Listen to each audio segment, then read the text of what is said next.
ಒಂದೇ ಊರು ಎರಡು ಪ್ರತಿಭಟನೆ. ಹೌದು, ರಾಮನಗರದ ಬೈರಮಂಗಲ ರಣರಣ ಅಂತ ಇದೆ. ಬಿಡದಿ ಟೌನ್ಶಿಪ್ ಪರ ಹಾಗೆ ವಿರೋಧ ಇರುವಂತ ರೈತರು ಪ್ರತಿಭಟನೆಯನ್ನ ನಡೆಸಿದ್ದಾರೆ. ಎರಡೂ ಹೋರಾಟಗಳ ಕಾರಣದಿಂದಾಗಿ ಸ್ಥಳದಲ್ಲಿ ಉದ್ವಿಗ್ನ ಪರಿಸ್ಥಿತಿ ನಿರ್ಮಾಣ ಆಗಿದೆ. ಬನ್ನಿ ಅದಕ್ಕೆ ಸಂಬಂಧಪಟ್ಟಾಗಿನ ರಿಪೋರ್ಟ್ ನೋಡ್ಕೊಳ್ಳೋಣ.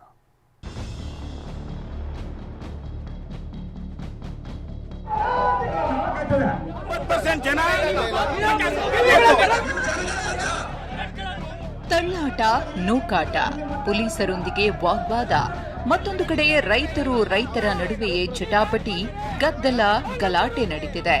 ಹಸಿರು ಶಾಲುಗಳ ನಡುವೆ ಕೆಂಪು ಬಾವುಟ ರಾರಾಜಿಸುತ್ತಿವೆ. ಪರಿಸ್ಥಿತಿಯ ಗಂಭೀರತೆಯನ್ನ ಸಾರಿ ಸಾರಿ ಹೇಳ್ತಿದೆ. ಅಷ್ಟಕ್ಕೂ ಈ ಹೈ ಡ್ರಾಮಾ ನಡೆದಿದ್ದು ರಾಮನಗರದ ಬೈರಮಂಗಲದಲ್ಲಿ.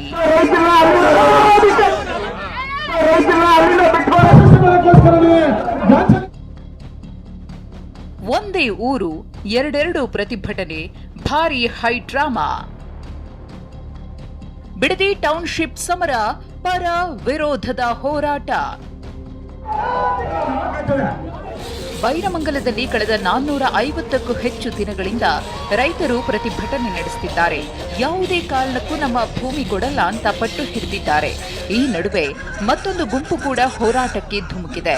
ನಾವು ಭೂಮಿ ಕೊಡಲು ಸಿದ್ಧ ಅಂತ ಹೇಳ್ತಾ ಇದೆ. ಒಂದೇ ಊರಿನ ಎರಡು ಕಡೆ ನಡೀತಿರುವುದು ಈ ಹೋರಾಟ ಕಿಚ್ಚು ಹೊತ್ತಿಸಿದೆ.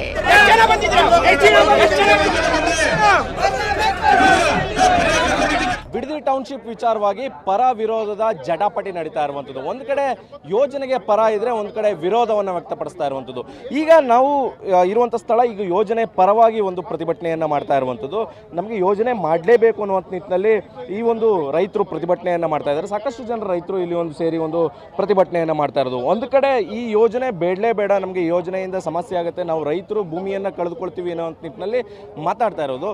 ಒಂದಷ್ಟು ರೈತರು ನಮಗೆ ಈ ಯೋಜನೆ ಬೇಕು, ಯೋಜನೆಯಿಂದಾಗಿ ನಮಗೆ ಅನುಕೂಲ ಆಗುತ್ತೆ ಅನ್ನುವಂಥ ನಿಟ್ಟಿನಲ್ಲೂ ಕೂಡ ಒಂದು ಹೋರಾಟವನ್ನ ಮಾಡ್ತಾ ಇರುವಂಥದ್ದು. ಹೀಗೆ ಬಿಡದಿ ಟೌನ್ಶಿಪ್ ಪರ ಇರೋ ರೈತರು ಕೆಂಪು ಬಾವುಟ ಹಿಡಿದಿದ್ರು. ಕೇಂದ್ರ ಸಚಿವ ಎಚ್.ಡಿ. ಕುಮಾರಸ್ವಾಮಿ ರೆಡ್ ಝೋನ್ ಮಾಡಿದ್ರು ಅನ್ನೋದನ್ನ ಸಾಂಕೇತಿಕವಾಗಿ ಸಾರಿದ್ರು. ಇಷ್ಟೇ ಅಲ್ಲದೆ 80% ರೈತರು ಭೂಮಿ ಕೊಡೋದಕ್ಕೆ ಸಿದ್ಧರಿದ್ದೀವಿ ಅಂತ ಕೂಗಿ ಕೂಗಿ ಹೇಳಿದ್ದಾರೆ. ಇದೇ ರೆಡ್ ಕುಮಾರಸ್ವಾಮಿ 2006 ಮಾಡಿದಾಗ ಒಂದು ತಂದ್ರು ಇಲ್ಲಿಗೆ ಅಲ್ವಾ, ಪ್ರಾಜೆಕ್ಟ್ ತಂದ್ರು, ಡ್ರಾಪ್ ಮಾಡಿದ್ರು, ಹೇಳಿದ್ರು ಬಂದು ಮಹಿಳೆ ಕೇಳ್ಕೊಂಡ್ರು ಬಿಟ್ಬಿಟ್ಟು ಅಂತ ಹೇಳಿದ್ರು. ಬಟ್ ಅದು ಬಿಟ್ಟಿರೋದಕ್ಕೆ ಇಲ್ಲಿ ಗಂಟೆ ಯಾಕೆ ಗೊತ್ತದು? 80% ಒಪ್ಪಿಗೆ ಇದೆ. 80% ಭೂಮಿಗಳನ್ನ ಕೊಡೋದಿಕ್ಕೆ ನಮಗೆ ಒಪ್ಪಿಗೆ ಇದೆ. 80% ಎಲ್ಲ ಸೇರೆ ಇಸ್ಕೊಳ್ಳೋದು. ದುಡ್ಡಿಗೆ ಯಾರು ಬರಲಿಲ್ಲ, ಇಲ್ಲಿ ಯಾರಿಗೂ ದುಡ್ಡಿಗೆ ಅರ್ಜೆಂಟು ಆಗಲ್ಲ, ಎಲ್ಲ ಸೇರಿ ಇಸ್ಕೋತಾರೆ. ಏನೋ ಕಷ್ಟ ಇದೆ, 5 ಗುಂಟೆ 10 ಗುಂಟೆ ಅರ್ಧ ಎಕರೆ 1 ಎಕರೆ ದುಡ್ಡು ಇಸ್ಕೋತಾರೆ. ಒಳ್ಳೇದಾಯ್ತದೆ, ಮಕ್ಕಳ ಮರಿಗೆ ಒಳ್ಳೇದಾಯ್ತದೆ. ಇಷ್ಟೇ ಅಲ್ಲ, ಎಚ್.ಡಿ. ಕುಮಾರಸ್ವಾಮಿ ಇವತ್ತು ಬೈರಮಂಗಲಕ್ಕೆ ಎಂಟ್ರಿ ಕೊಟ್ರು. ಆಗ ನಮ್ಮ ಜೊತೆ ಚರ್ಚೆಗೆ ಬನ್ನಿ ಅಂತ ಯೋಜನೆ ಪರ ಇರೋ ರೈತರು ಪಟ್ಟು ಹಿಡಿದಿದ್ರು. ಚರ್ಚಿಸದೇ ಇದ್ರೆ ಮುತ್ತಿಗೆ ಹಾಕ್ತೀವಿ ಅಂತಲೂ ಪೊಲೀಸರೊಂದಿಗೆ ವಾಗ್ವಾದ ಕೇಳಿದ್ರು.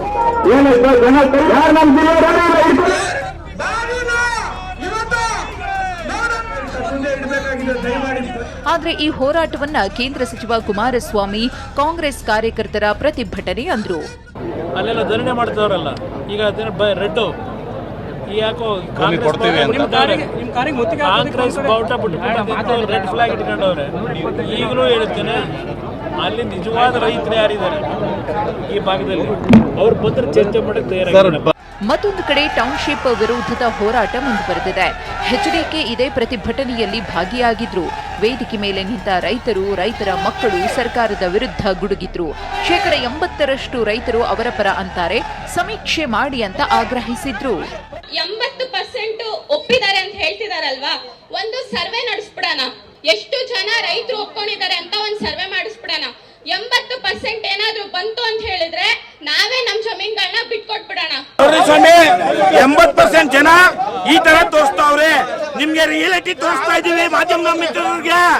ದಯವಿಟ್ಟು ನಿಮ್ ಕೈ ಮುಗಿತೀನಿ, 80 ಜನ ಅಂತಿರಲ್ಲ, ದಯವಿಟ್ಟು ತೋರಿಸಿ.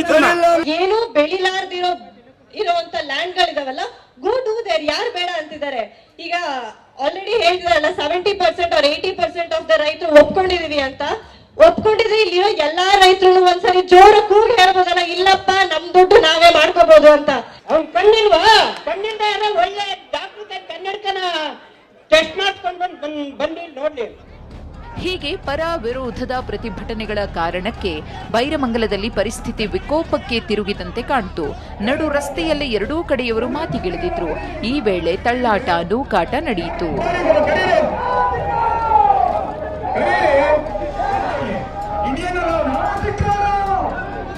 ಇನ್ನು ಪ್ರತಿಭಟನೆ ಸ್ಥಳಕ್ಕೆ ಬೇರೆ ಗ್ರಾಮದವರನ್ನು ಕರೆಸಿರುವ ಬಗ್ಗೆ ಹೈ ಡ್ರಾಮಾ ನಡೆಯಿತು.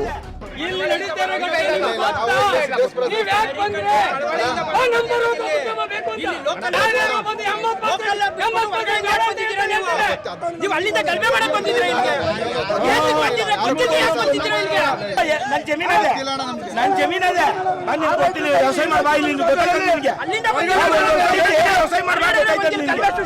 ಇಷ್ಟೇ ಅಲ್ಲ, ಯೋಜನೆ ಪರ ಇರೋ ಮಹಿಳೆಯೊಬ್ಬರು ತಪ್ಪಾಗಿ ಯೋಜನೆ ವಿರೋಧಿ ಹೋರಾಟದ ಕಡೆ ಹೋಗಿದ್ರು. ಆಗ ಗೊಂದಲ ಉಂಟಾಯಿತು. ಯೋಜನೆ ವಿರುದ್ಧ ಇರೋರು ಇದೊಂದು ಷಡ್ಯಂತ್ರದ ಭಾಗ ಅಂತ ಆರೋಪಿಸಿದ್ರು. ಆದ್ರೆ ಮಹಿಳೆ ಮಾತ್ರ ವಾಗ್ದಾಳಿ ನಡೆಸುತ್ತಲೇ ಹೊರಟು ಹೋದ್ರು.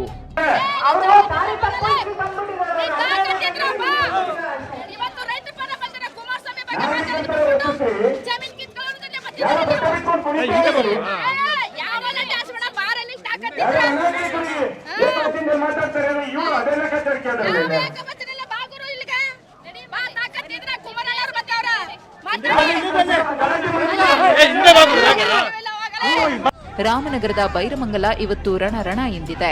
ಪರ ಹಾಗೂ ವಿರೋಧದ ನಡುವಿನ ಹೋರಾಟಗಳ ಕಾರಣಕ್ಕೆ ಟೌನ್ಶಿಪ್ ಯೋಜನೆ ಸುತ್ತ ಕುತೂಹಲ ಮೂಡಿದೆ. ದಿಲೀಪ್ ಜೊತೆ ಪ್ರಶಾಂತ್, ಟಿವಿ9 ರಾಮನಗರ.